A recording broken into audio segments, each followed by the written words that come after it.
Sa naganap ng mutya ng Cotabato 2023, viral ngayon sa social media ang naging performance ng aktor na si Albi Casino na sa komento ng mga tao na di umano'y lasing itong kumanta sa stage.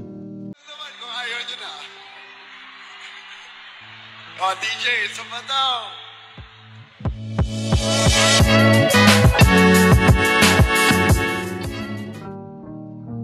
Ayon sa manager ni Albi na si Leo Dominguez, tinanong niya raw ang aktor ukol sa isyong ito at kagad naman umanong nilinaw sa kanya ni Albi na hindi siya uminom bago ang kanyang performance sa naturang pageant. Ginusto lamang umano nitong maging masaya ang mga manonood sa kanyang pagkanta, kaya ganoon na lamang umanong ipinakita niyang energy. Makikita kasi sa video na napaka-hyper umano ng aktor habang kumakanta, kaya naman hindi na iwasang isipin ng ilan na baka uminom ito bago mag-perform para madagdagan ng lakas ng loob habang nasa stage. Gayunpaman, kaagad na itinanggi ng kampo ni Albi na lasing siya noong mga oras na yun.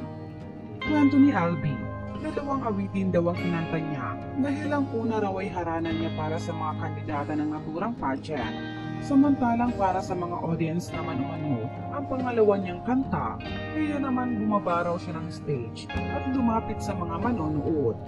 Ayon pa umano sa isang text message ng manager ni Albi sa PEP, alam naman umano ng mga tao na may ADHD si Albi, kaya mapapansin lagi itong hyper.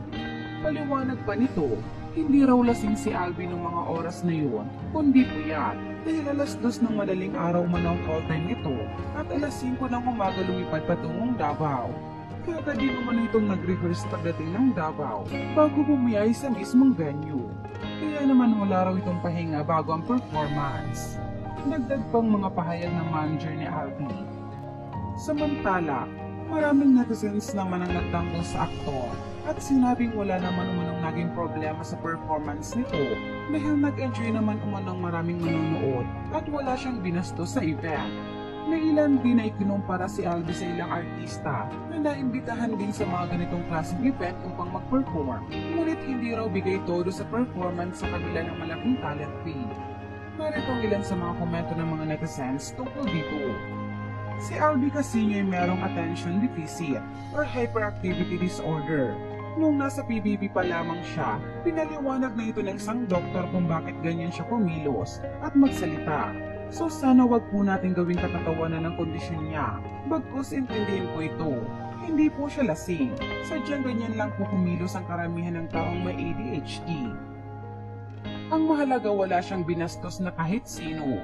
Magaslaw lang siya. Pero kwela naman ang pagkanta. Bagay sa kanya at cute naman.